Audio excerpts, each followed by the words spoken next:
Welcome back to Bar Girl Baddies. Today's story is about a dream that turned into a financial nightmare.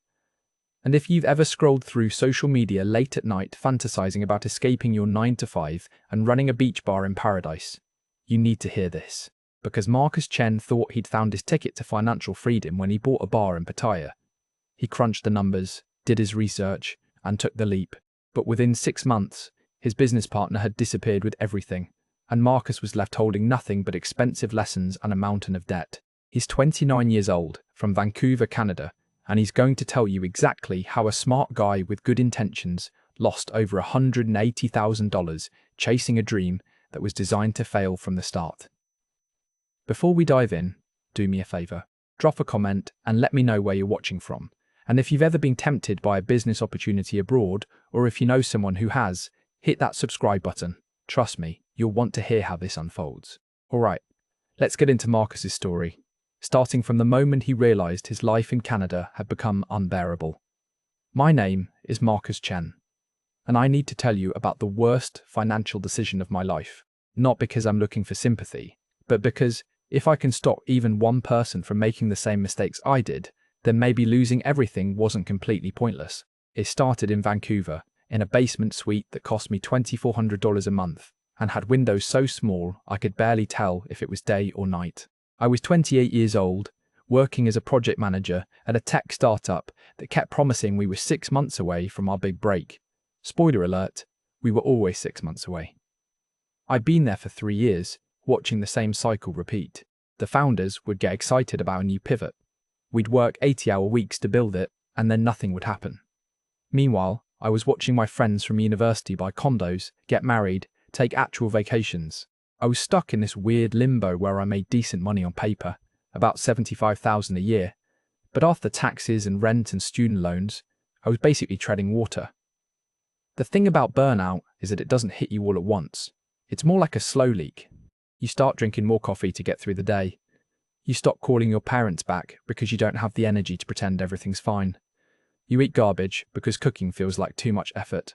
By the time I realized something was seriously wrong, I'd been living like that for almost 2 years. The breaking point came on a Tuesday in March. We had this company-wide meeting where they announced they were bringing in a new VP of product, some guy from San Francisco who'd worked at 3 failed startups. They were paying him twice what I made, and I just knew that all my work over the past 3 years was about to get thrown out, because this guy needed to make his mark. I sat in that meeting, nodding along, taking notes, and something inside me just broke. I realized I could see the next 5 years of my life mapped out in front of me, and it looked exactly like the last 3. Same basement suite, or maybe a slightly nicer one if I was lucky. Same promises about equity that would never materialize. Same feeling of being one of those hamsters on a wheel, running harder and harder but never actually getting anywhere. That night, I couldn't sleep. I was lying in bed, staring at those tiny windows, and I pulled out my phone. I don't even remember what I was searching for initially. Probably something like early retirement or escape, Vancouver, or how to quit your job and travel. But somehow I ended up on YouTube, watching videos about expats living in Thailand. And that's when I saw it. This video of a British guy, probably in his mid-40s, sitting in his own bar in Pattaya. He was giving a tour, showing off the setup. The bar had these neon lights, a pool table, maybe 20 seats. Nothing fancy, but it was his. He was talking about how he'd bought the business 3 years earlier, how he worked maybe 30 hours a week, how his cost of living was a fraction of what it had been in London. He showed his apartment, this nice 2-bedroom place with a balcony and a pool, and said it cost him 8,000 baht a month. I did the quick math. That was about 450 Canadian dollars. Less than a fifth of what I was paying for my dungeon in Vancouver. I watched that video 3 times. Then I watched 10 more just like it. Guys from Australia, America, the UK, all of them living this life that seemed impossible. They'd wake up late, have breakfast at a street food stall for $2, maybe hit the gym or the beach, then open their bars in the evening. They talked about the freedom, the weather, the cost of living, the lifestyle. One guy said he'd been working in finance in Sydney, miserable and stressed, and now he was running a sports bar in Chiang Mai and had never been happier. Another American showed his monthly expenses, rent, food, utilities, everything, and it came to about 35,000 baht total. That was barely 1,600 Canadian dollars, I was spending that much just on rent alone. But it was the money that really got me. These guys were showing profit and loss statements, talking about how their bars brought in anywhere from 150 to 300,000 baht a month, with profit margins between 30 and 40%. Even at the conservative end, that was 60,000 baht in profit, about 2,600 Canadian dollars. And that was pure profit, after all expenses.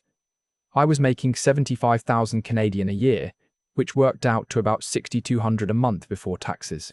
After taxes, rent, loans, and basic living expenses, I was maybe saving $1,000 a month if I was careful. These guys were matching my take-home pay while working half the hours and living somewhere warm and cheap. It felt like I'd just discovered a glitch in the matrix. Over the next 2 weeks, I went deep. I joined Facebook groups for expats in Thailand, Reddit communities, forums. I read every blog post I could find about buying a business in Thailand. I learned about the Foreign Business Act, how foreigners couldn't own 100% of certain businesses, including bars and restaurants. You needed a Thai partner who owned at least 51% of the company. People in the forums talked about this like it was just a technicality, something you worked around with the right lawyer and the right partner. I learned about the costs. Most turnkey bars in Pattaya were listed between 1.5 and 4 million baht. That was roughly 65,000 to 175,000 Canadian dollars. I had about 90,000 in my retirement account, money I'd been saving since I was 22. I'd always told myself that money was sacred, that I wouldn't touch it unless it was an absolute emergency. But the more I read, the more I started thinking, what if this was the emergency? What if the emergency was wasting my life in a basement suite working for someone else's dream? I started doing the math obsessively. I'd lie in bed with my laptop, spreadsheets open, running scenarios. If I bought a bar for 2.5 million baht, about 110,000 Canadian, that would clean out my savings, but it would be worth it. The forum guy said you needed about 6 months of operating capital, so figure another 20,000 Canadian to be safe. So 130,000 total. If the bar generated even 150,000 baht a month in revenue, and I could keep a 35% profit margin, that was 52,000 baht profit. About 2,300 Canadian dollars. I could live on 35,000 baht a month, pretty comfortably based on what I was reading. That was about 1,500 Canadian. So I'd be pocketing an extra $800 a month while living in the sun and running my own business. And that was conservative. If I could push revenue to 200,000 a month, I'd be making over 3,000 Canadian in profit. I could have my initial investment back in 3 years, and then everything after that would be pure gravy. The more I thought about it, the more it made sense. Vancouver was getting more expensive every year. The startup was going nowhere. I was single, no kids, no mortgage, nothing tying me down. When would I ever have this kind of freedom again? I started watching more videos, but this time I was taking notes. I learned that Pattaya was the hotspot for bar businesses. It was a beach city, huge expat community, tons of tourists. Soi 7 and Soi Buakau were where most of the expat bars were concentrated. I learned about the different types of bars, beer bars, sports bars, the ones with pool tables, the ones with live music. I learned that you wanted to be on a main soi, not tucked away in an alley, because foot traffic was everything. I learned about work permits, how you needed 2 million baht in registered capital to get one as a foreigner. That seemed steep. But people in the forum said your lawyer could handle it, that it didn't all have to be real money actually deposited, it was more of a paper requirement. That should have been a red flag. But I didn't know enough to know what I didn't know. In early April, I found a listing that stopped me cold. It was on a website called Pattaya Investments. The listing showed a bar called Lucky Sevens, located right on Soi 7 in central Pattaya. The photos looked perfect.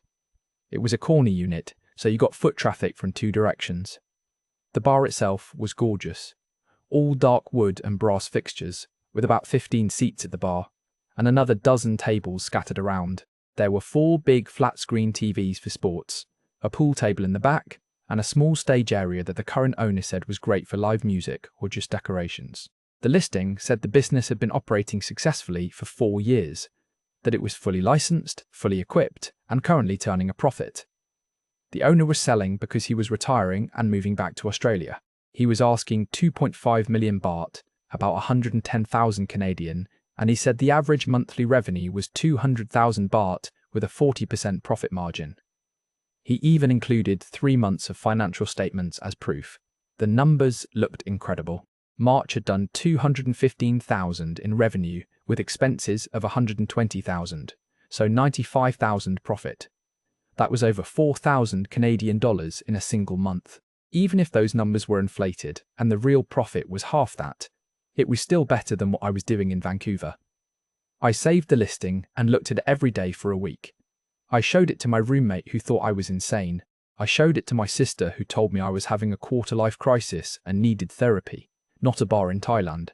I showed it to exactly one friend who'd backpacked through Southeast Asia, and he said go for it, that Thailand was amazing and I'd regret it forever if I didn't at least check it out. That was all the encouragement I needed. I sent an inquiry through the website saying I was interested and asking if the owner would be willing to do a video call. 2 days later, I got an email back from someone named Tom Whitaker. He said he wasn't the owner. He was a business broker who specialized in helping foreigners buy businesses in Thailand. He'd been living in Pattaya for 12 years and he knew everybody and everything. The owner had hired him to handle the sale because he was already back in Australia and didn't want to deal with international buyers. Tom said he could show me the bar, walk me through the books, introduce me to the Thai partner who owned 51% on paper, and basically handle everything. He said he did this all the time and that I'd be in good hands. He gave me his WhatsApp and suggested we do a video call that weekend to discuss details. The video call was smooth. Too smooth, but I didn't realize that until later. Tom was probably 50, British accent, confident in that way that expats who've been somewhere a long time always are. He was sitting in what looked like a nice office, professional but casual. He started by asking about me, my background, why I wanted to buy a bar. I told him the truth, that I was burned out, that I'd been researching for months, that the numbers made sense and I was ready to make a move. He nodded along like he'd heard it 1,000 times before. Then he gave me the pitch. He said Lucky Sevens was one of the best bars in his portfolio. The location was prime, the equipment was all high quality, the customer base was established. He said the Thai partner, a woman named Som, was solid. She owned 3 other businesses and was well connected with local officials, which mattered for things like licenses and permits. He said the reason the numbers were so good was because the previous owner had really dialed in the operations, but he was 67 years old and his wife wanted him back in Australia. Tom said he'd probably have 5 or 6 serious buyers for a bar like this, so if I was interested, I should come check it out sooner rather than later. That lit a fire under me. The thought of losing this opportunity to someone else made me anxious in a way I hadn't expected. I told Tom I could come in 3 weeks. He said perfect, that he'd set up viewings of Lucky Sevens and maybe 1 or 2 other properties, just so I could compare. He'd introduce me to Som, show me around Pattaya, and help me understand what I'd be getting into. He said his fee was paid by the seller, not the buyer, so his services were completely free for me. I thanked him, hung up, and immediately started looking at flights. A week later, I walked into my boss's office and gave my 2 weeks' notice. He asked where I was going, and I told him I was moving to Thailand to run a bar. He looked at me like I'd said I was joining a cult. Maybe I was. I worked my last 2 weeks in a daze, barely present.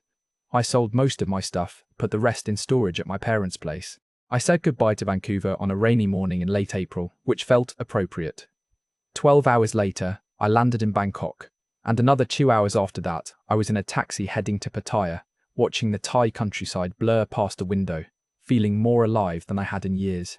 The heat hit me first. I stepped out of the taxi in front of my hotel, and it was like walking into a wet blanket. It was 34 degrees Celsius, and humid in a way Vancouver never got. Within 30 seconds, I was sweating. The smells hit me next.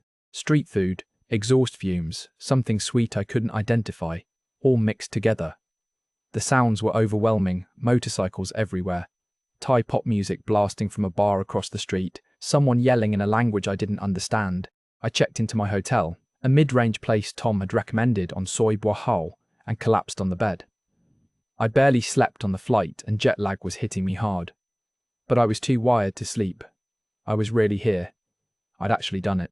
I took a shower, changed clothes, and went for a walk to get my bearings. Soi Buah Hao was busy even in the afternoon. There were bars everywhere.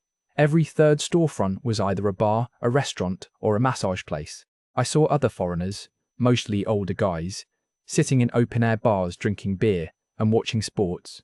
Some of them had Thai women sitting with them. I grabbed a beer at a random place, something called Leo that cost 45 baht, about $2 Canadian. It was ice cold and tasted incredible after the heat.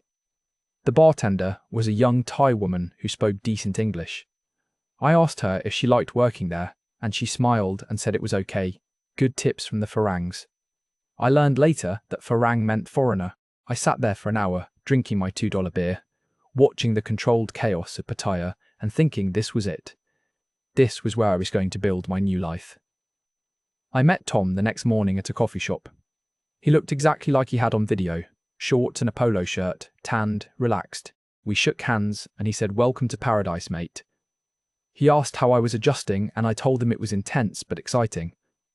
He laughed and said, "Everyone feels that way at first." He said he'd been exactly where I was 12 years ago, working in Manchester, hating his life, and he never looked back.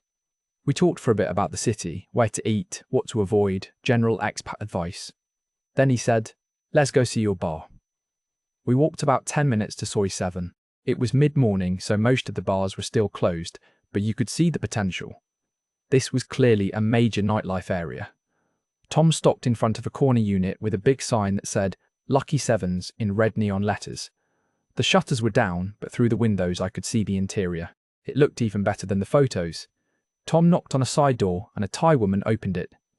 Tom introduced her as Somdok. She was probably in her late 30s, dressed professionally, friendly but not overly warm. She shook my hand and welcomed me in Thai, then switched to English and said, "Welcome, come inside and look around." The next hour was a blur. Tom and Som walked me through everything. The bar itself, all the equipment behind it, the glasses, the sound system, the TVs, the pool table, the furniture, everything was in good condition. Som showed me the stockroom, which was fully stocked with beer, liquor, mixers, everything you'd need. She showed me the small kitchen area where you could make basic food, bar snacks, and appetizers. Tom walked me through the numbers again, pulling up spreadsheets on his phone. He showed me the lease agreement, 3 years remaining, with an option to renew for another 3. The rent was 35,000 baht a month, about 1,500 Canadian, which he said was very fair for the location. He showed me the licenses, the alcohol license, the business license, all registered under the company name that Som's name was attached to. This was the legal structure, he explained. Som owned 51%, I'd owned 49%. But we'd have an operating agreement that gave me full management control. I'd run the bar day to day. Som would handle the legal and regulatory stuff, since foreigners couldn't do that directly. He said this was how every foreign-owned bar in Thailand operated. It was completely standard. I asked if I could see the financial records in more detail, and Som pulled out a folder with printed statements. 3 months of revenue and expenses, all itemized. It looked legitimate to me, though I'll admit I didn't know what I was really looking for. I asked about employees, and Som said there were currently 3 bartenders and 1 cleaner who came in daily, all Thai locals, all paid above minimum wage. She said they were good workers and would stay on if I kept them. I asked about problems, and Tom jumped in, saying, "Look, mate, no business is perfect. You'll have slow weeks, you'll have difficult customers, equipment breaks down sometimes. But the fundamentals here are solid. Location, established customer base, good equipment, legal and above board.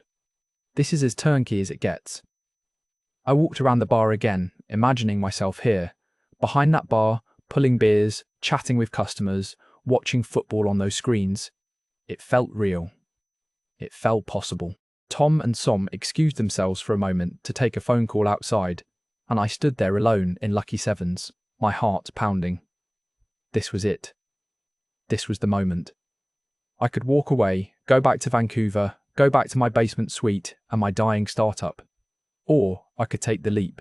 When Tom came back in, I told him I wanted to move forward. I wanted to buy Lucky Sevens. He grinned and shook my hand and said I was making a brilliant decision. Som smiled too and said she looked forward to working with me. Tom said he'd draw up the paperwork, that we'd need to set up the share transfer, get my name on the company documents, transfer the funds, all the official stuff. He said it would take about a week to finalise everything. I asked about lawyers, and he said he worked with a great firm that specialised in foreign business transactions, that they'd handle everything and make sure it was all done properly. He said their fee was 25,000 baht, about 1,100 Canadian, which would come out of the purchase price. I asked if I should get my own independent lawyer, and Tom said I absolutely could if I wanted to. But he assured me that this firm had done hundreds of these deals, and they knew exactly what they were doing. He said getting another lawyer would just slow things down and cost more money, but it was totally up to me. I signed the papers 3 days later. We met at a lawyer's office in a high-rise near Beach Road. There was a Thai lawyer who spoke English, explaining documents to me, most of which were in Thai with small English summaries. Share transfer agreement, operating agreement, lease assignment, company documents. I signed everywhere they told me to sign. I wired 110,000 Canadian dollars from my bank in Vancouver to an escrow account. The Thai lawyer said the funds would be released once all the documents were filed with the government, which would take about 3 to 5 business days. Tom shook my hand again and said, "Congratulations, you're now a bar owner in Thailand." Som gave me the keys to Lucky Sevens and said she'd come by in a few days to help me transition with the staff. I walked out of that office building into the blazing Pattaya sun, holding a folder full of documents I couldn't read, and I felt like I was floating. I'd done it. I'd actually done it. I took a photo of the Lucky Sevens sign and sent it to my sister with a caption that said, "Wish me luck." She responded with 3 skull emojis. I should have paid more attention to that. Looking back now, standing in the wreckage of it all, that was the moment everything started to go wrong. But I didn't know that yet. All I knew was that I owned a bar in paradise and my new life was about to begin. The first month felt like I'd hacked the system. I'd wake up around 9 or 10 in the morning, no alarm, just whenever my body decided it was done sleeping. I'd throw on shorts and a t-shirt and walk down to this little street food stall near my hotel where an older Thai woman made the best pad kra pao I've ever tasted. 40 baht, less than $2, and it was restaurant quality. I'd eat breakfast watching the city wake up, motorbikes zipping past, shop owners hosing down the sidewalks, the heat already building even though it was barely past sunrise. Then I'd walk to Lucky Sevens, usually getting there around 11. I'd spend a few hours doing inventory, checking what needed to be ordered, cleaning up from the night before if the staff had missed anything. The bar officially opened at 4 in the afternoon, but the real action didn't start until around 7 or 8. That first month, we were busy almost every night. The bar would fill up with a mix of expats and tourists, guys watching Premier League football on the big screens, playing pool, drinking beer, telling stories. I was behind that bar pulling drinks, learning names, soaking it all in, and the money was real. We'd do anywhere from 6 to 10,000 baht on a weeknight, 15 to 25,000 on Friday and Saturday. After paying staff and restocking, we were clearing about 60,000 baht a week in profit. That was about 2,600 Canadian dollars. I was making in a week what used to take me 2 weeks in Vancouver, and I was actually enjoying myself. Som came by every few days to check in. She'd arrive in the afternoon, always dressed well, always friendly. She'd review the books with me, the sales reports, the expense ledgers. She'd ask how things were going, if I was having any problems, if the staff were treating me well. She seemed genuinely invested in making sure I succeeded. She told me she had 2 other restaurants and a small hotel, that she'd been in the hospitality business for 15 years. She knew everyone, the local police, the district officials, the other business owners on the soy. She'd introduce me around, always with a smile and a joke in Thai that would make people laugh. I didn't understand what she was saying, but everyone seemed to like her. She felt like the perfect partner, someone who knew how to navigate the system while I focused on running the bar. I trusted her completely. She'd handled all the licensing, all the government paperwork, all the things that would have been impossible for me to do on my own. When I thanked her for it, she'd wave it off and say, "This is what partners do. We help each other." I hired a young Thai guy named Nok as my main bartender. He was 24, spoke decent English, and actually knew how to make real cocktails, not just pour beer. He became my right hand, helping me understand the customers, translating when needed, teaching me basic Thai phrases. The other staff were good too, 2 women who worked the floor, taking orders and clearing tables, and an older man who came in every morning to clean. They called me boss, which felt weird at first, but I got used to it. I started learning the rhythms of the business. Mondays and Tuesdays were slow, maybe 3,000 or 4,000 baht in sales. Wednesdays picked up because that's when a lot of the expat pool leagues played. Thursdays through Sundays were prime time. I learned which customers tipped well and which ones nursed a single beer for 3 hours. I learned that playing classic rock brought in the older expats, while newer pop music attracted younger tourists. I learned that having bar snacks available, peanuts, chips, popcorn, kept people drinking longer. It was all these little details that made the business work, and I was getting good at it. I moved out of my hotel and into a proper apartment. Som helped me find it, a one-bedroom place on the 8th floor of a building near central Pattaya. 35,000 baht a month, about 1,500 Canadian dollars, which felt like a lot until I saw it. The apartment had a huge balcony with a partial view of the bay, a modern kitchen I barely used, and access to a rooftop pool and gym. It was nicer than anywhere I'd ever lived in Vancouver and cost less than half my old basement suite. I bought a used scooter for 20,000 baht, about $80. Suddenly, I had mobility. I could zip around the city, explore the beaches, drive up to the viewpoints overlooking Pattaya Bay. On my days off, which I gave myself Tuesdays and Wednesdays when business was slow, I'd ride up to Naklua or down to Jomtien, find quiet beach bars, sit in the sand drinking coconuts. I met other expats, guys who'd made the same move I had, and they all said the same thing. Why did we wait so long? Why did we spend all those years grinding in the West when this was here the whole time? I felt like I'd joined this secret club of people who'd figured it out. But small things started to shift around week 6. Nothing dramatic, just little cracks in the perfect picture. Som came by one evening and pulled me aside. She said we needed to talk about something important. We went to the back office and she closed the door. She said that every bar in the area paid what she called tea money to the local police.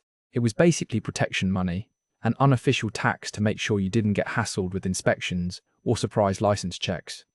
She said it was 10,000 baht a month, about 440 Canadian dollars, and it wasn't negotiable. I asked if that was legal, and she laughed, not meanly, but like I'd asked a naive question.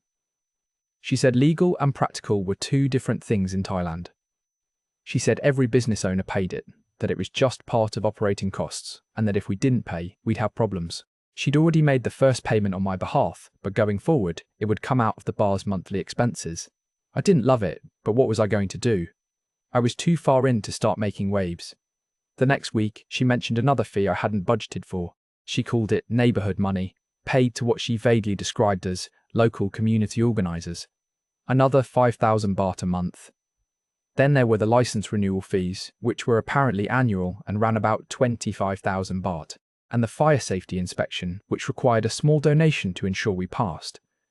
And the music licensing fees, which Som said she'd handle, but needed cash for. Every week there was something new. Another 5,000 baht here, another 10,000 there.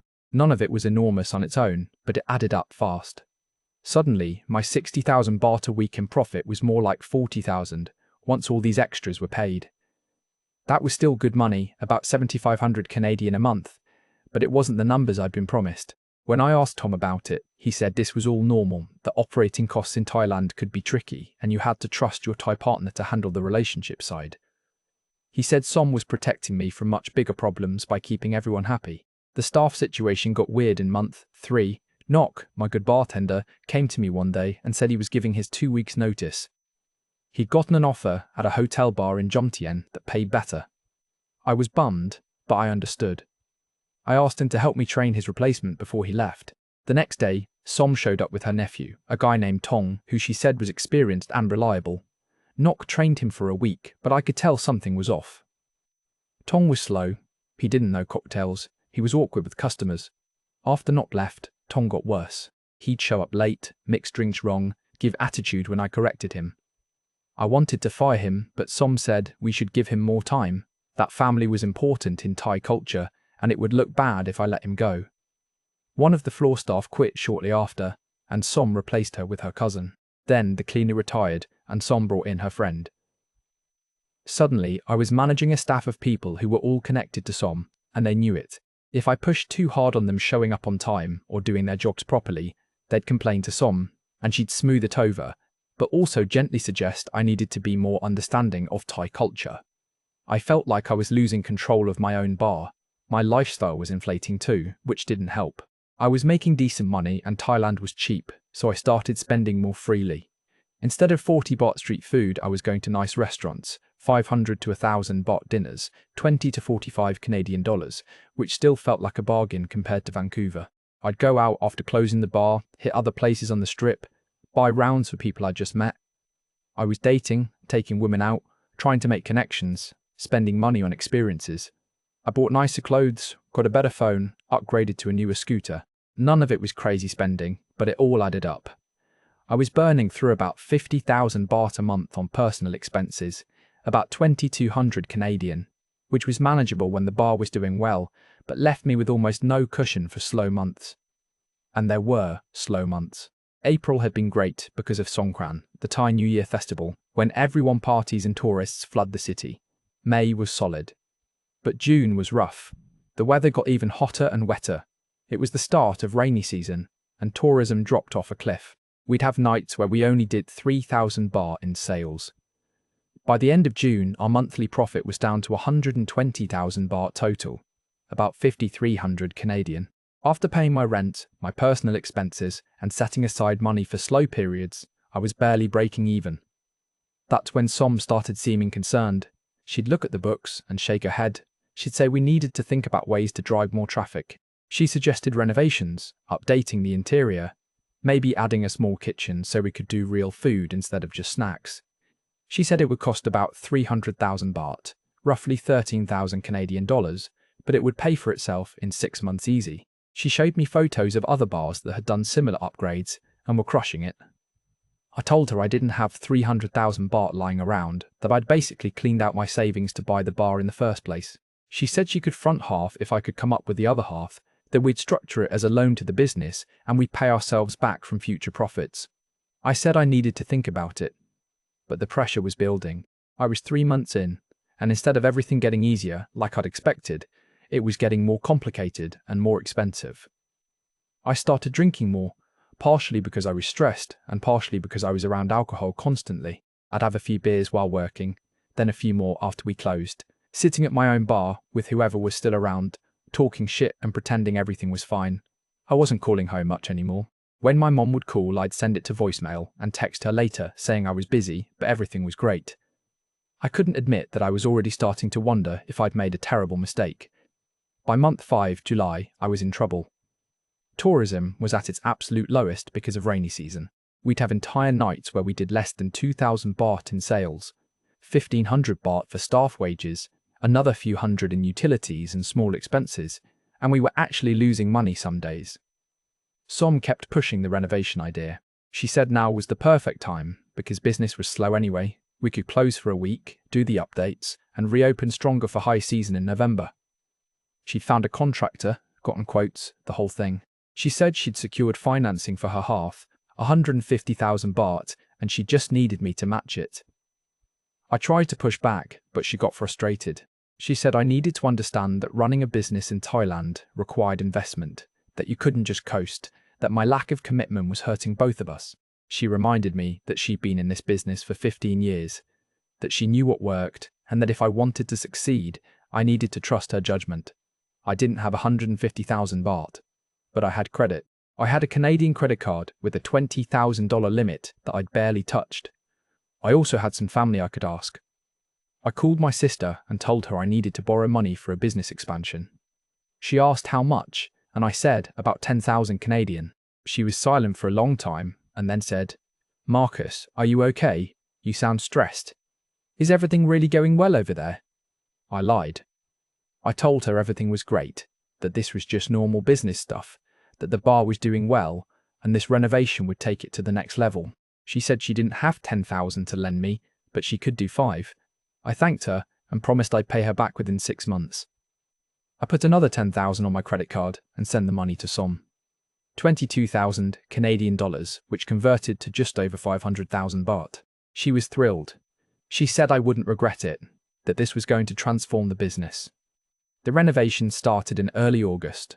The bar was closed for 2 weeks, which meant 2 weeks of zero revenue. Some said the contractor was working fast, that everything was on schedule. She sent me photos of the progress, new paint, new lighting fixtures, a small kitchen being built in the back area. It looked good. I started to feel hopeful again.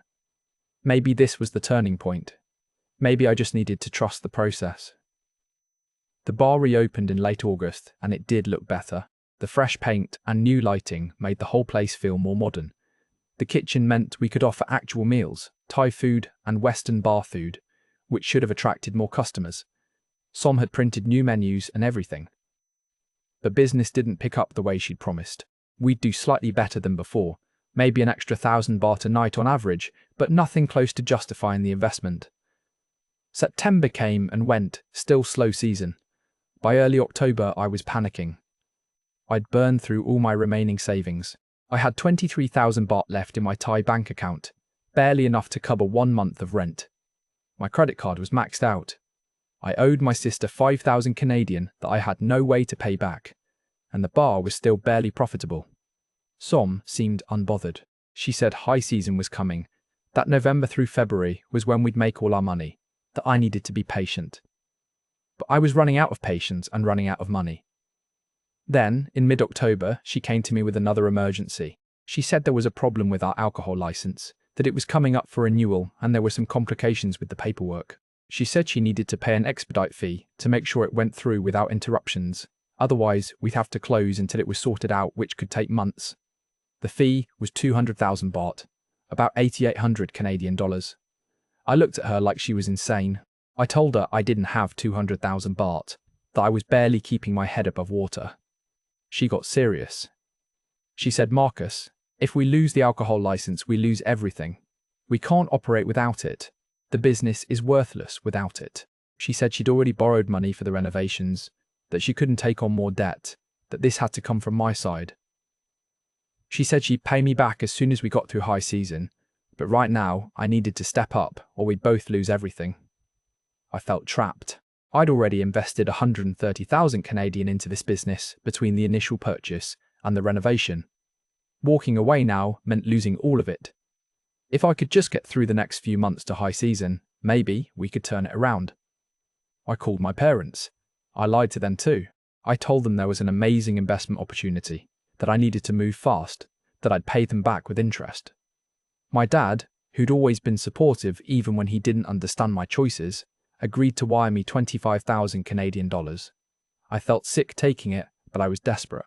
I sent the money to Som.570,000 baht total. She said she'd take care of everything, that this would solve the license problem, that I could relax now. 2 weeks later, I couldn't reach her. Her phone went straight to voicemail. I texted her and got no response. I went to the bar one morning and found the locks had been changed. There was a new security guard standing outside who I'd never seen before. I asked him what was going on, and he said in broken English that the bar was closed, that I needed to talk to the owner. I said I am the owner, and he just shook his head. I tried to get past him and he blocked me, said I couldn't go inside. I started yelling, making a scene, and he called someone on his phone. 10 minutes later, 2 Thai men in plainclothes showed up. They weren't police, but they had that energy, like guys you didn't want to fuck with. One of them spoke English. He said I needed to leave, that I was trespassing, that if I didn't go, they'd call the real police. I said, "This is my bar, I own this business." He smiled in a way that made my blood run cold and said, "No, you don't, Farang. Now, leave before you get hurt." I went straight to Tom's office. I was shaking with adrenaline and fear.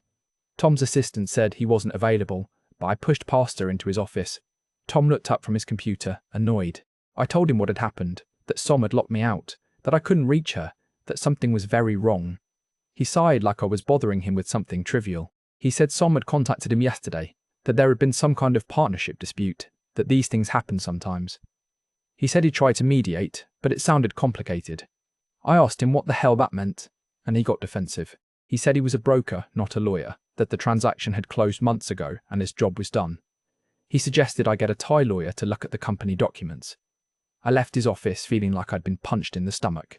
I found a law firm that specialised in foreign business issues, paid them 3,000 baht just for an initial consultation, about 130 Canadian dollars, and brought them every document I had from the purchase.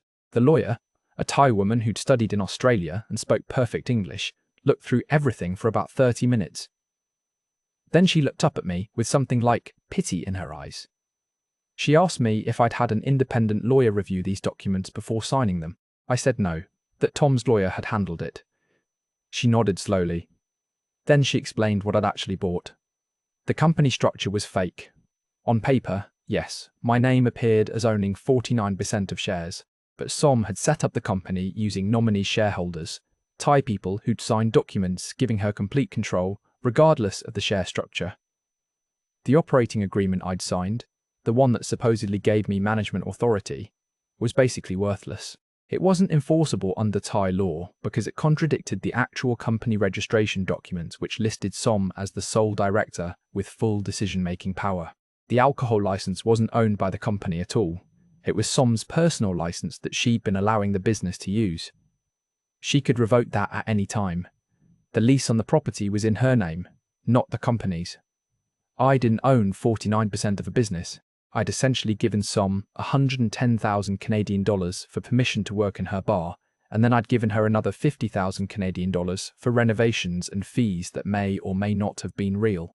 The lawyer said I could try to sue, but it would be expensive, probably cost more than I'd already lost, and the Thai courts rarely sided with foreigners in these situations, especially when the foreigner had signed documents they didn't understand. My best bet was to accept the loss and move on. The consultation cost me 3,500 baht, about 154 Canadian dollars. I paid it and walked out into the Pattaya heat feeling completely numb. I sat on a bench near Beach Road and did the math.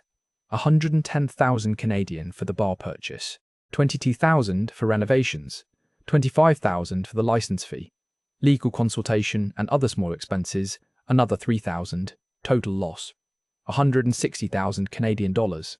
Plus, I was now paying $1,500 a month for an apartment I couldn't afford and had maybe 2 weeks of living expenses left before I was completely broke. I promised my sister I'd pay her back.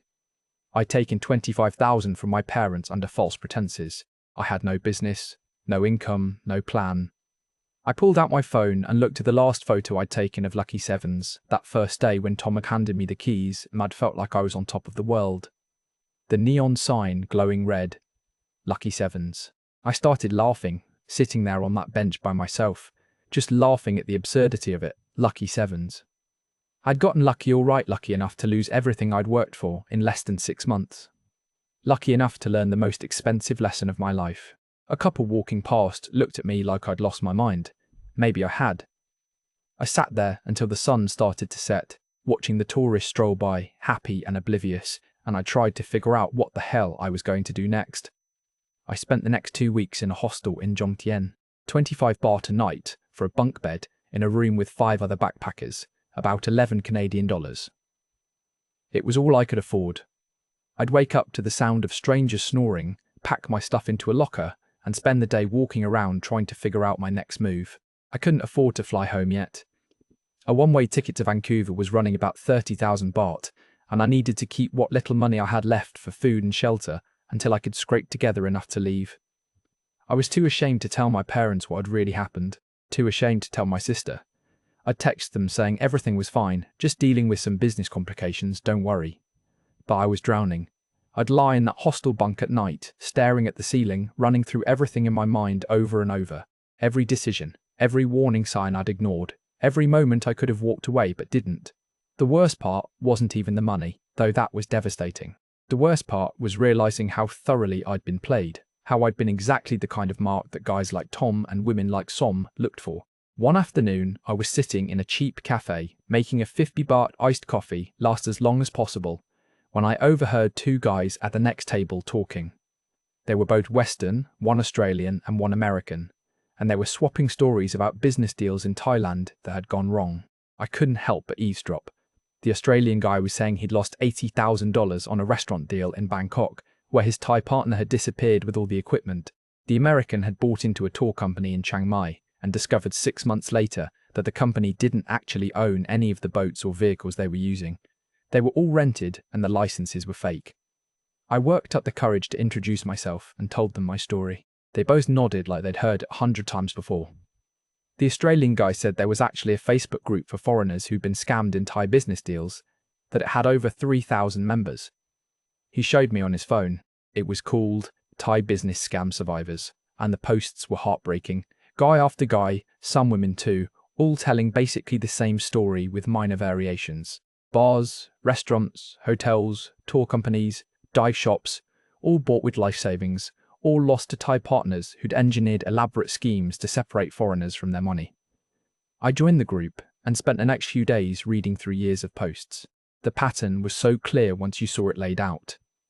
There were a handful of brokers, guys like Tom, who worked in the major expat cities. They'd cultivate relationships with Thai business owners who were willing to play along with the scam. The broker would list the business with inflated profit numbers and legitimate-looking paperwork. They'd target guys like me, burned out, naive, desperate for change, usually in their late 20s to early 40s. The broker would build trust, show the business, introduce the Thai partner who'd seem professional and legitimate. The foreigner would buy in, signing documents they didn't understand, usually without an independent lawyer, because the broker's lawyer would handle everything. The company structure would be set up using nominee shareholders, which was technically illegal in Thailand, but incredibly common and almost never enforced. The foreigner would think they owned 49% of a real business with management control, but in reality, they owned nothing. The Thai partner had complete legal control. The business would run normally for a few months to build trust. Then, the Thai partner would start inventing problems that required more money. Renovations, license fees, equipment repairs, emergency expenses. The foreigner, already invested and afraid of losing everything, would keep putting in more money. Eventually, the Thai partner would either kick the foreigner out completely or just keep milking them until they had nothing left. The foreigner would discover they had no legal recourse because all the documents they'd signed actually gave them no real ownership or control. The broker would disappear or claim it was a civil matter between partners. The lawyers would say it's too expensive to fight and they'd probably lose anyway. And another foreigner would go home, broke and humiliated. I found out that Tom Whitaker had been doing this for at least 8 years. Multiple people in the group had worked with him. He'd list businesses, connect foreigners with shady Thai partners, collect his fee, and vanish when things went south. He was still operating openly, still had his office, still had new listings on the same websites where I'd found Lucky Sevens. Som was running the same scam on multiple people simultaneously. One guy in the group said he'd seen her at a bar in Soi Buakhao that she supposedly co-owned with a German man who was probably getting set up the same way I had been. The renovations I'd paid for probably went into her pocket. The license fee emergency was probably fake, or if it was real, she'd just used my money to pay her own business expenses. The tea money and neighbourhood fees might have been real, or might have been inflated, impossible to know. Every 20,000 baht here, 50,000 baht there, it all added up to her getting richer while I got poorer. And there was nothing I could do about it. The Thai police weren't interested in civil business disputes between foreigners and Thai nationals. The Canadian embassy could offer sympathy, but no real help. I'd signed the documents, I'd wired the money, I'd made the choices. The fact that I'd been manipulated and lied to didn't change the legal reality that I'd voluntarily entered into agreements I didn't understand. The more I learned about Thai business law, the more I realised how perfectly designed it was to enable these scams. The Foreign Business Act restrictions meant foreigners couldn't own more than 49% of businesses in certain categories, including hospitality. The intention was to protect Thai businesses from foreign competition, which was reasonable from a nationalist economic perspective. But in practice, it created a situation where foreigners had to partner with Thais and trust them completely, and that trust was regularly exploited. The nominee shareholder system, which was technically illegal but widely used, meant that even the 49% foreigners thought they owned was often meaningless. Thai shareholders could be paid to sign documents, giving another Thai person control, creating layers of obfuscation that made it nearly impossible for foreigners to have any real ownership stake. The work permit requirements, which demanded 2 million baht in registered capital, led to foreigners believing their companies had real financial backing, when in reality the capital often never existed except on paper. The language barrier meant most foreigners signed documents they couldn't read. The cultural differences meant foreigners often didn't know when they were being taken advantage of until it was too late. And the legal system strongly favoured Thai nationals in disputes, making it prohibitively expensive and unlikely to succeed if a foreigner tried to fight back. I met a lawyer, not the one I'd consulted with initially, but another one who'd been recommended in the Facebook group, who specialised in trying to recover money in these situations. He was Thai, but he'd lived in the US for 10 years and understood both perspectives. I met him for coffee and laid out my whole situation. He listened patiently and then gave it to me straight. He said I could try to sue Som for fraud and breach of contract. It would cost about 300,000 baht in legal fees, roughly 13,000 Canadian dollars, and would take at least a year to go through the courts. Even if I won, which he estimated at maybe a 30% chance, Some would like you to declare bankruptcy or move assets to family members' names, making it impossible to actually collect any judgment. He said in his 15 years of practicing law, he'd seen maybe 5 cases where foreigners successfully recovered significant money from these situations. And all of those cases involved either extremely wealthy foreigners who could afford years of litigation or situations where the Thai partner had been spectacularly sloppy with documentation. My case was textbook, which ironically made it harder to fight because Som and Tom had clearly done this enough times to know how to cover their tracks. He said my best option was to accept the loss, go home, rebuild my life, and use the story to warn other people. He didn't charge me for the consultation. He said he did 1 free consultation a month for scam victims because there were so many of them, and he felt bad. That somehow made me feel worse. I did the full accounting sitting in that hostel one night. I needed to see it all written down to really process it. 110,000 Canadian dollars for the initial bar purchase. That was my entire retirement savings gone. 22,000 Canadian dollars for the renovations, half of which I'd borrowed from my sister and half I put on credit cards. 25,000 Canadian dollars for the fake license fee emergency, borrowed from my parents. 3,500 Canadian for legal consultations and attempts to figure out what happened. Another 5,000 Canadian in various small expenses, visa fees, accommodation after I got kicked out, food, transport, phone bills, and 6 months of living expenses that I'd paid from the bar's supposed profits. Except those profits had been inflated by my own money being recycled back to me. When I actually calculated what the bar had really made versus what I'd been told it made, I'd probably lost another 15,000 covering the gap without realising it. Total loss, 180,500 Canadian dollars. Plus, I still had $19,000 in credit card debt from the renovation money, which would cost me another few thousand in interest before I could pay it off. And I'd destroyed my credit score by maxing out cards and missing payments while I was in crisis mode. I was 29 years old, and I'd just set myself back a decade financially. If I'd stayed in Vancouver, kept my boring job, lived in my basement suite, I'd have that 90,000 in retirement savings, plus another 60,000. I would have saved over 6 months. I'd be looking at 150,000 in the bank and a clear path forward. Instead, I had nothing. But here's what I learned that you can't quantify in dollars. I learned that I'd been running away, not running towards something. The bar was never really about entrepreneurship or financial freedom or living in paradise. It was about being so miserable in my current life that any alternative looked good. I'd convinced myself I was being brave and taking a risk, when really, I was just being reckless and desperate. I learned that I ignored every single red flag because I wanted the dream to be real so badly. When Tom said not to get my own lawyer, red flag. When the documents were mostly in Thai, red flag. When Som controlled all the licenses, red flag. When the profit margins seemed too good, red flag. When mysterious fees kept appearing, red flag. When Som replaced all the staff with her family, red flag. When she kept asking for more money, red flag. I saw every single one and told myself it was fine. This is just how things work in Thailand. I need to trust the process. I was lying to myself because admitting I'd made a mistake would have meant facing how badly I'd fucked up. And by the time I couldn't lie to myself anymore, it was too late. I learned that I was arrogant. I thought because I'd managed projects at a tech startup, I could run a bar in a foreign country where I didn't speak the language or understand the culture. I thought because I'd watched YouTube videos and read forum posts, I was educated about the risks. I thought because I'd done math on a spreadsheet, I'd done due diligence.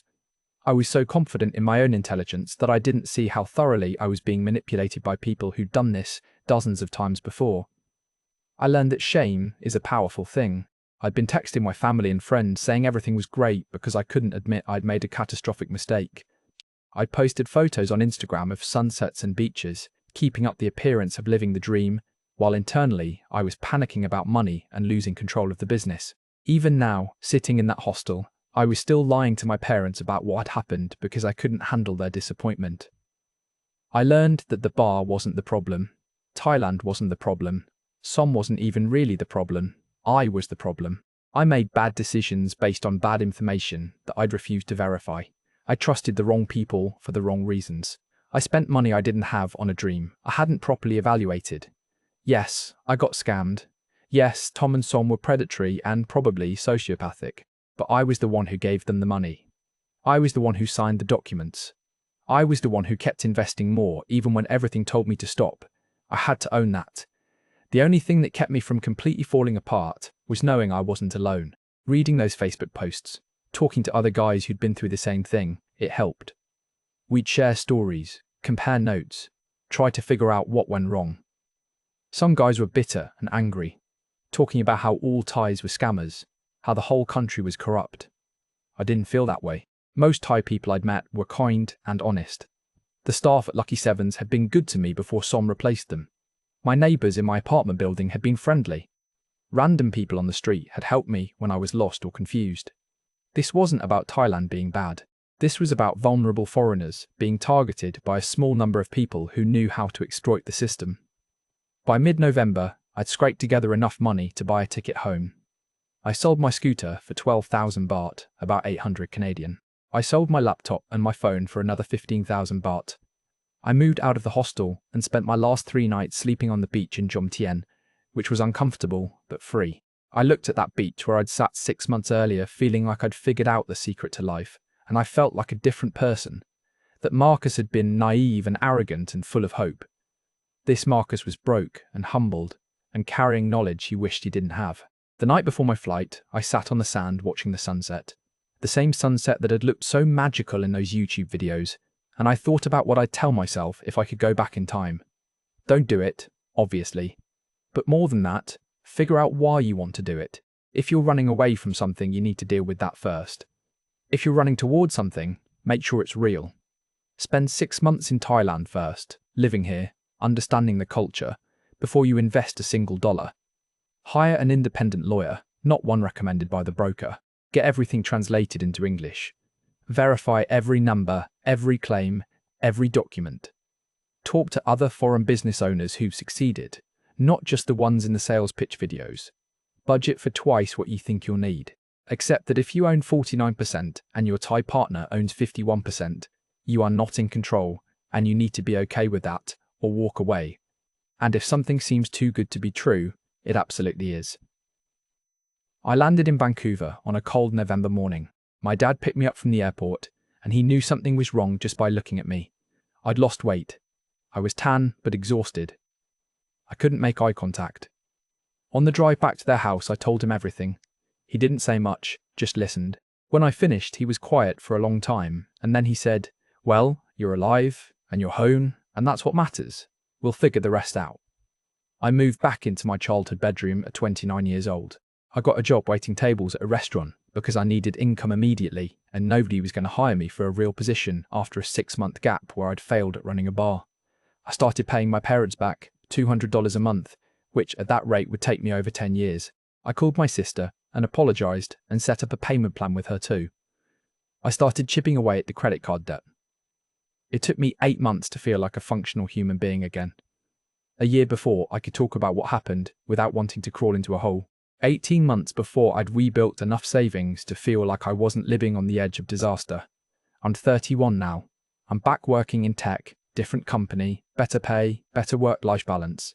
I live in a decent apartment, not a basement suite. I'm slowly rebuilding. But I'm different. I'm more careful, more skeptical, less impulsive. I don't watch YouTube videos of people living abroad and feel that desperate envy anymore. I'm okay with boring and stable. And I tell my story whenever I can, because if it stops even one person from making the same mistakes I did, then maybe losing everything wasn't completely pointless. The bar wasn't the dream. It was a fantasy I bought into because I was too afraid to do the hard work of fixing my real life. And that's a lesson worth $180,000, even if I wish I'd learned it cheaper. So that's Marcus's story. And if you made it this far, I want to step back in and talk about the bigger picture, because this isn't just one guy's bad luck. This is a pattern, and it's happening to foreigners all over Thailand every single year. The Foreign Business Act was designed to protect Thai interests, but it's created an environment where scams like this thrive. Marcus isn't stupid. He's not even particularly naive compared to most people, but he was desperate and lonely and burned out, and people like Tom and Som are experts at identifying those vulnerabilities and exploiting them. The statistics are brutal. A Thai lawyer I spoke with while researching this episode estimated that 80 to 90% of foreign-owned bars in places like Pattaya, Phuket, and Bangkok fail within the first 2 years. Of those failures, he estimated about half involve some form of partner fraud. We're talking about thousands of people losing hundreds of millions of dollars collectively. The average loss in these cases is between $100,000 and $300,000 US. That's life-changing money for most people. That's retirement savings, house down payments, kids' college funds, all gone. The scam works because it exploits multiple vulnerabilities simultaneously. First, the legal structure. Foreigners can't own more than 49%, which means they're forced to trust Thai partners. Nominee arrangements are illegal, but common and rarely enforced, which creates confusion about what's actually legal and what to work around. Second, the information asymmetry. Most foreigners don't speak Thai, don't understand Thai business law, and don't know enough about the culture to spot warning signs. Third, the psychological manipulation. These scammers are good at what they do. They build trust slowly, they seem professional and legitimate, they have references and track records that look real. Fourth, the sunk cost fallacy. Once someone has invested their life savings, they become incredibly resistant to walking away even when problems appear, because walking away means accepting the loss. So they keep investing more, hoping the next payment will fix everything, and that's exactly what the scammers count on. Let's talk about the specific warning signs Marcus missed, because they're the same ones everyone misses. First, returns that seem too good to be true. A bar claiming 40% profit margins and 200,000 baht in monthly revenue should have been immediately suspicious. Real bars in Thailand typically run 10 to 20% profit margins after all expenses, and revenue fluctuates wildly based on season and location. Second, pressure to move quickly. Tom telling Marcus that other buyers were interested, that he should come soon. That was manufactured urgency designed to prevent careful consideration. Third, the broker and partner knowing each other. Tom introduced Marcus to Som. That should have been a massive red flag. Your lawyer, your accountant, and your partner should all be independent of each other and independent of any broker. Fourth, not getting independent legal review. Tom discouraged Marcus from getting his own lawyer, said it would slow things down and cost more. That alone should have ended the deal. Fifth, documents primarily in Thai. If you're entering a business contract and you can't read the actual legal documents you're signing, you're asking to be scammed. Sixth, not spending enough time in country. Marcus visited once for a few days before buying. You should spend minimum 6 months living in Thailand, understanding the culture and business environment, before investing serious money. Seventh, not verifying claims. Marcus never independently verified the revenue numbers, never checked with the land office about the lease, never confirmed with the excise department about the alcohol license. He trusted what he was told. That's not due diligence, that's hope. Eighth, the registered capital issue. 2 million baht registered capital should have been verified as actually deposited and legitimate. It almost never is in these nominee situations. Ninth, the escalating fees. Once the mysterious expenses started appearing, tea money, neighbourhood fees, that was the beginning of the end. Legitimate businesses have predictable costs.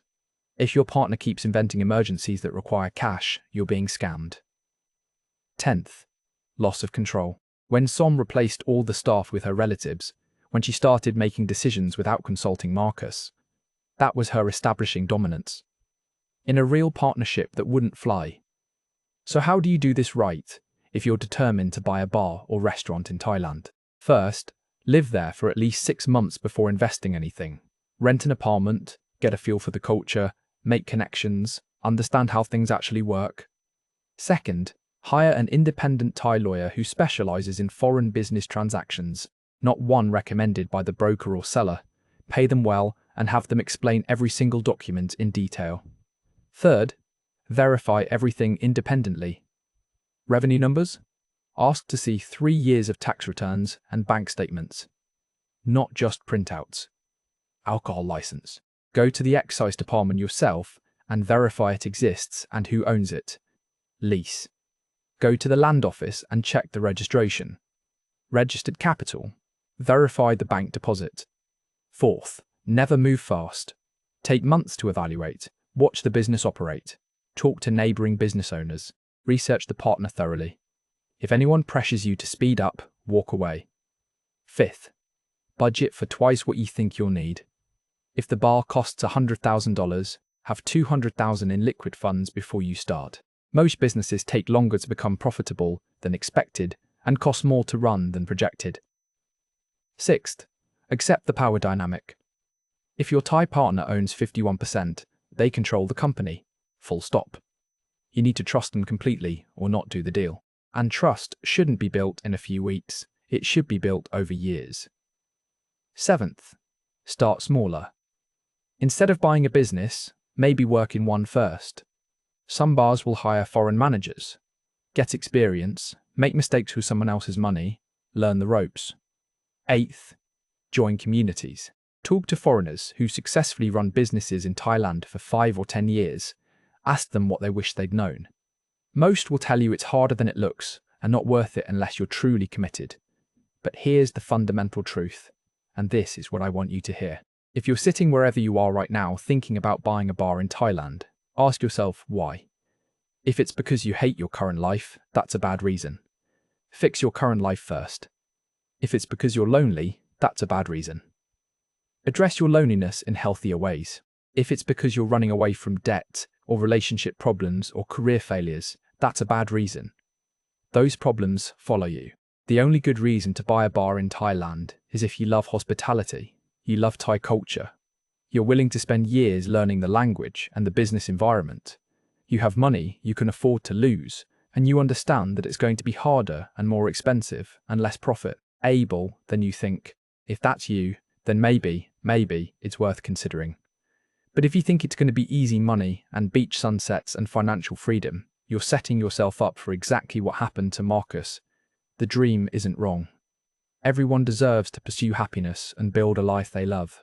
But the way Marcus went about it was all wrong, and the industry of brokers and scammers who prey on desperate foreigners is designed to make the wrong way seem like the right way. Marcus made mistakes. He was naive. He was reckless. But he's not a bad person, and he's not even unusually foolish. He was just someone in pain who wanted a different life, badly enough that he ignored reality. And there are thousands of guys just like him making the same mistakes right now, in Thailand and in the Philippines and in Vietnam and in Colombia and in every other place where foreigners go chasing dreams they haven't properly evaluated. If you think it can't happen to you, you're exactly who they're looking for. The most confident marks are the easiest to scam because they trust their own judgment even when they shouldn't. Marcus is rebuilding now. He's older and wiser and more careful. He's going to be fine eventually. But it cost him $180,000 and 2 years of his life to learn lessons he could have learned by listening to other people's stories. So listen to his story. Learn from his mistakes. And if you still decide to buy that bar in Thailand, at least you'll do it with your eyes open. Drop a comment if you've got a story like this, or if you've been tempted by a business opportunity abroad. Let's learn from each other. And if this resonated with you, hit subscribe because we've got a lot more cautionary tales to share. Thanks for watching, and remember, the most expensive lessons are the ones we refuse to learn from other people's mistakes. Don't be that person.